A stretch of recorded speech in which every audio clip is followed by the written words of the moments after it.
আৰক্ষীত আবেদন কৰা ল'ৰা ছোৱালীসকলে মোক সুধি থাকে যে দাদা মামা পুলিচৰ ফিজিকেল ইণ্টাৰভিউ কেতিয়াৰ পৰা আৰম্ভ হ'ব।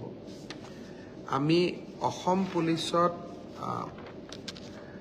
৬,৪৩৪টা পোষ্টৰ বাবে আবেদনৰ প্ৰক্ৰিয়া আৰম্ভ কৰিছিলোঁ আৰু আজি আমি সিদ্ধান্ত ললো যে অহা ৩ অক্টোবৰৰ পৰা পুলিচৰ ফিজিকেল টেষ্টসমূহ আৰম্ভ হ'ব।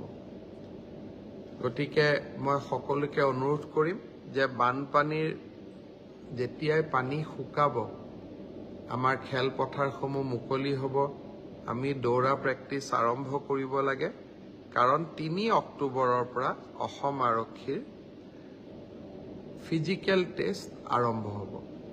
মোৰ লক্ষ্য হৈছে যে ফিজিকেল টেষ্ট, ৰিটেন আৰু ভাইবা তিনিওটা প্ৰক্ৰিয়া সম্পূৰ্ণ কৰি এই বিত্তীয় বৰ্ষতে আমি যাতে এই ৬,৪৩৪টা পদ ভৰ্তি কৰিব পাৰোঁ,